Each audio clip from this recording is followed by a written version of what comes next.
Hey guys, what is up, and I welcome you to a new League of Legends video. So there have been several patches that have passed in League of Legends, and I have not made any updated versions of my top 5 assassins. Nor have I really touched any of the top 5 list of videos for quite some time. And I thought, what better way than to first update my top 5 assassins list. Since assassins, if you've been watching my stream, is all I've been playing for the past few weeks. So before I get into it, I want to quickly say that this list is my personal opinion. These are the champions that I rank in a specific order in terms of which ones I will usually have higher priority pick, mainly when it comes down to winning. As I do think each following assassin champion up to the number 1 spot is stronger than the previous. And don't forget that I'm solely basing this off of how hard I think the champion can carry in solo queue. So with all of those things being said, without any further ado, let's go to the number 5 spot, which will be featuring the champion you've been looking at for the past minute, Akali. I am very pleased with the fact that I'm finally able to include her in my top 5 list. I usually have many issues with Akali, and one of them I do highlight in the cons area. But with the changes to a lot of other assassins like Kassadin, who's completely useless now, I feel like it's finally time for Akali to shine.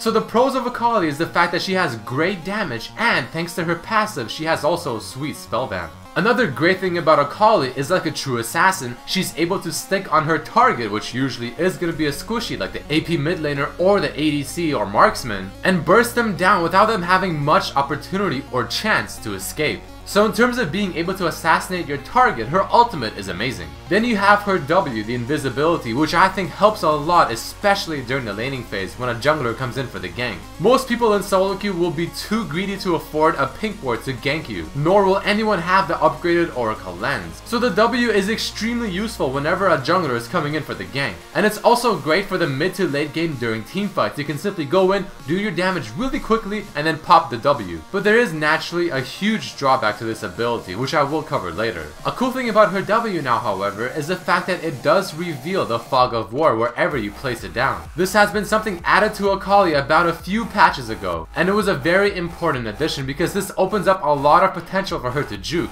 Since now you can throw the W over a wall, for example, to see the rates, and then use your ultimate over to juke, leading to a lot of sweet plays being made. And finally, much like any other assassin, she does snowball like a monster. However, is she the strongest snowballer of all the assassins? I don't think so, but she's definitely top 3 for sure. Now let's go into the cons. Akali's laning phase is not the best. Usually you will not be able to win lane, let alone get a kill. She does have okay poke with her Q, but it is not anything major, especially if you're facing someone like a Ziggs or a Syndra or an Orianna. She also relies heavily on her Shroud and mid to late game, which is something that I really dislike about Akali, and is the primary reason as to why I usually never include her in my previous lists, is the fact that it's so easily countered. All you really have to do is buy a pink ward or upgrade your trinket to an Oracle lens to see invisible champions. And whenever she tries to hide in her Shroud in teamfights, just drop that down, focus her, and then she's completely vulnerable. So with all of those things being said, Akali is somewhat of a risky pick.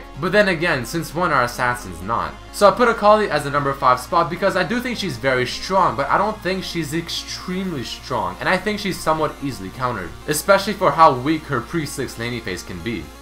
Going to the number 4 spot is going to be our favorite assassin Yordle, Fizz. If any of you have seen any of my previous top 5 assassin videos, I'm sure you instantly noticed that I put Fizz way back on the list. Before I would always include him in the top 3 if not number 1 spot. But now, not only do I feel like other assassins can really just be a lot more useful than him, but as well I think his laning phase is atrocious. But let's go into the pros first. So his Q is extremely strong because it procs on hit effects, which of course applies his W, and the most important item on Fizz, Lichbane. Which does bring me to my next point. He has absolutely absurd damage with Lichbane, especially if you have Deathfire Grasp and Death Cap. I mean, as you just saw in that Syndra, you can absolutely obliterate targets with ease. And with that being said, in my opinion, I think he's probably the best snowballing assassin in the game. If I had to choose one assassin that I do not want to see overly fed, it's probably a Fizz. The reason is because he's able to burst down squishes with just quite literally a WQ, and then retreat with with his E. Very simple and very strong. Which then also brings me to my next point. His E is able to dodge almost every single ability. For instance, if you're facing a Syndra, you are able to dodge like 90% of her ultimate if you time your E correctly, if not all of the ultimate. So his E is definitely one of the best abilities an assassin can ask for. And on top of all of that, for an assassin, his AoE potential is actually quite strong. His ultimate, of course, is AoE damage on top of his E. So not only does he have huge single target damage with his WQ Lichbane damage, but his ultimate and his E bring in some nice, much needed AoE damage as well. Going into the cons of Fizz, I think he has one of the most atrocious laning phases of any melee champion, especially assassins. And that quite honestly is the sole reason as to why I put him all the way in the number 4 spot. He is so easy to bully out of lane, and unless he has a dual Q jungler who's just gonna camp his lane and help him with the atrocious laning phase, it really is not hard to bully him out of lane and probably get a few kills on him as well, while denying him so much CS. But if he can somehow get past the laning phase without dying or falling too behind, he's a monster. But the main reason why his laning phase is so poor is the fact that he has 0 poke, since none of his abilities are ranged. His ultimate as well can be somewhat awkward to use if you're not used to it. And overall, Fizz is a very do or die champion.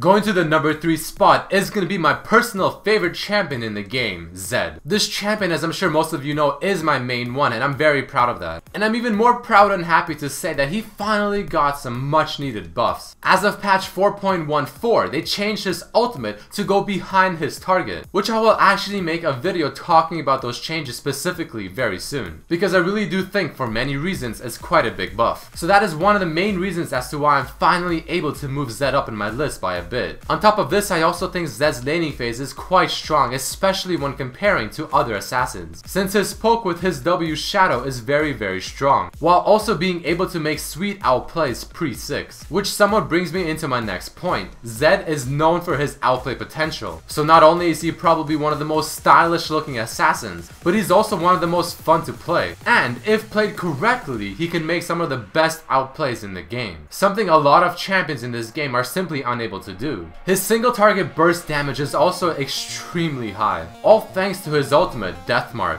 And the final thing, which is also relatable to his ultimate, Zed has one of the best escapes an assassin can ask for. Since several patches ago, they made the shadow from his Deathmark appear at his initial cast location, which pretty much gives him a guaranteed escape almost whenever he wants. But let's go into the cons of Zed. So I did just finish saying how his ultimate has one of the highest burst damage, but since it is so strong and since it can absolutely annihilate a target, many people build items to simply counter it, or even pick champions to counter it. For example, Kael's ultimate, Lissandra's ultimate, Deathfire Grasp, Quicksilver Sash, Mercurial Scimitar. All of these items and champions hard counter Zed's ultimate, which can make things very difficult, and is one of the reasons why Zed has such a high skill cap, because not only is he just simply hard to play with all of the shadow management, but about 80% of your games you will have to deal with these kind of counters. And trust me, it takes a lot of practice and experience in order to deal with it, and by the time teamfights begin, most of the champions you will target will have the counter ready. So I would say his team fighting potential is among the weakest of most assassins, because Zed is usually seen as a split pusher or dueler. And of course the final point, something that I have been mentioning throughout, Zed has a very high skill cap that will require quite a bit of practice and even patience before you're able to pull off those sweet plays that you always see. So I'm happy to finally put Zed on the number 3 spot, but it still takes a lot of work to carry games with Zed, especially when you compare it to a lot of the other assassins.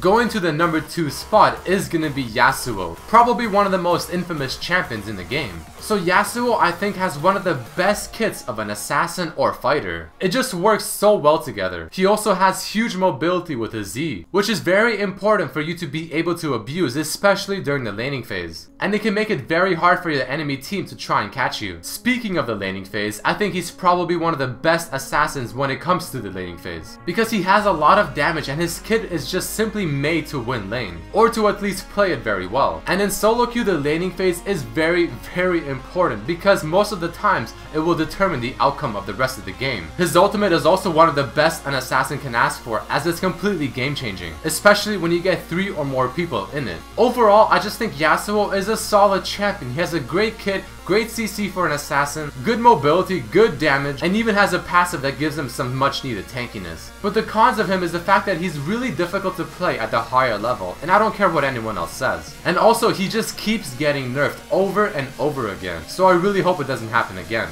And the final thing is he's not exactly a burst champion, he's more of a sustained damage dealer, which really isn't a bad thing, but when you talk about assassins, you usually expect burst damage. But definitely a well-deserved number 2 spot. And finally, the number 1 spot is gonna go to Talon. I'm sure most of you are not surprised, but this is quite honestly the strongest assassin in the game. He's been seeing a huge uprising in play, and in high ELO, especially Diamond 1 area, he's always banned because there's just too many people that know how to play him and they know the power of Talon. And if you've ever seen me stream, I always try to pick Talon if possible, unless the chat just simply wants to see another champion, because my win ratio on him on my Smurf account Redmercy is extremely high. But I wouldn't go as far to say that I'm just so good at this game and I'm just so good at Talon. It is more along the lines of Talon just being way too strong, especially if you follow my build on the video that I made a few weeks ago. But the pros of Talon is the fact that his kit is so straightforward. It's simple, yet it's so effective. There really is not a whole lot of thinking to do. You simply E on your target, auto attack, Q, ultimate, W, and that's about all you have to do. But it's honestly a good thing, the fact that his kit is so simple, yet so strong. He can 100 to 0 ADC so easily, not only because his burst is so strong, but again, it's just very easy to do. And the main reason this is so simple to do, especially in the late game, is his Q ability. If you follow my build, and if you get to the stage where you finish your Infinity Edge, chances are your Q will be critting the ADC for about 1000 HP. I'm honestly expecting Talon nerfs coming soon, and one of the things that they will nerf, if I had to guess, is gonna be his Q. His laning phase is not the best, but it's also not the worst. And I've had many cases where I came out of laning phase either even or I lost it, but I'm still able to burst down the enemy ADC with ease. And the final pro of Talon is the fact that he's able to push down turrets like a beast, all thanks to the fact that his Q does apply turret damage, and it even works on inhibitors and the Nexus. The cons of Talon is the fact that again, his laning phase is not the best, so he can be bullied out of the laning phase if you're facing a very aggressive mid laner, someone like a Syndra. On top of this, his escapes aren't the best, since his kit is designed to go all in. But since his all in damage is just so high, it really doesn't even matter that his escape is not the best. And the final con is that I'm honestly expecting a nerf to be coming soon. So that is it for this video, guys. Those are currently the top 5 assassins in my opinion. I hope this video has helped you out and has been informative. Please don't forget to throw in a like if you did end up enjoying it or learn something new. And also don't forget to share it with your friends. But again, I hope you guys enjoyed this video. Write in the comments what you think, and I'll see you next time. Peace.